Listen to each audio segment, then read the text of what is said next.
Les stars sont-elles des divinités modernes?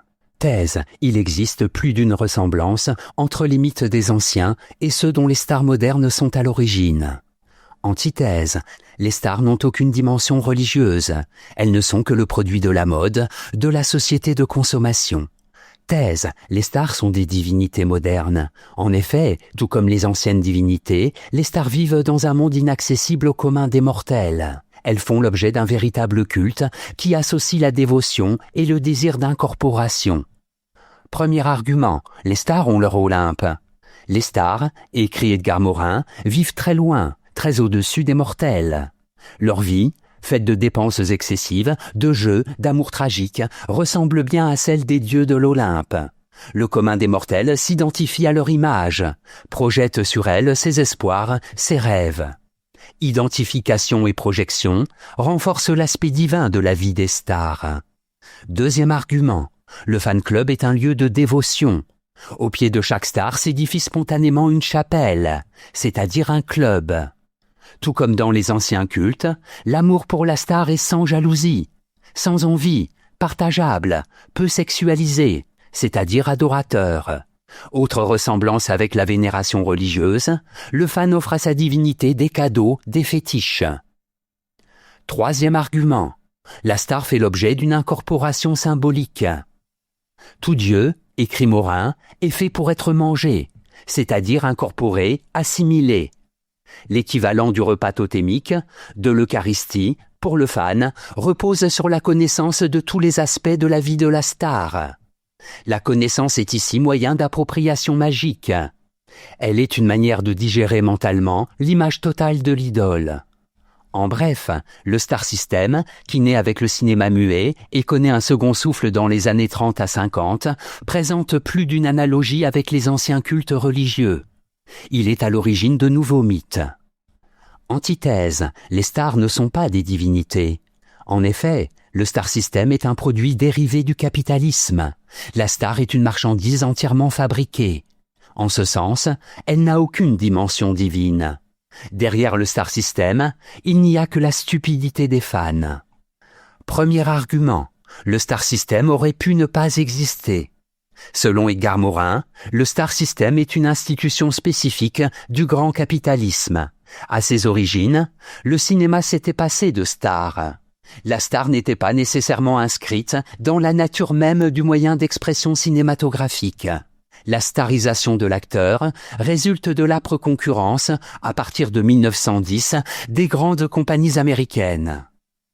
Deuxième argument, derrière la star se cache une grande entreprise de standardisation.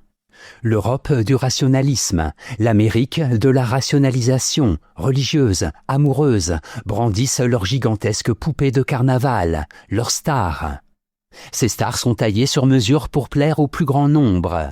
Des professionnels de l'industrie cinématographique leur inventent une vie amoureuse, façonnent leur goût, leur style de vie. Troisième argument, la star est un produit de la niaiserie populaire. Certes, Edgar Morin ne s'arrête pas à la seule niaiserie collective pour expliquer le phénomène des stars. Il voit derrière cette niaiserie le cœur du monde. La niaiserie est aussi ce qu'il y a de plus profond en l'homme. Il n'en demeure pas moins que l'on peut difficilement comparer le culte de Dionysos chez les Grecs avec le culte de Luis Mariano.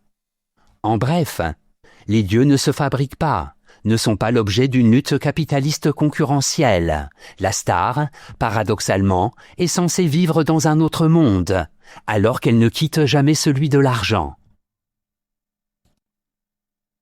Synthèse. Il existe sans aucun doute un certain nombre d'analogies entre la vie des stars et celle des héros mythiques et des dieux antiques.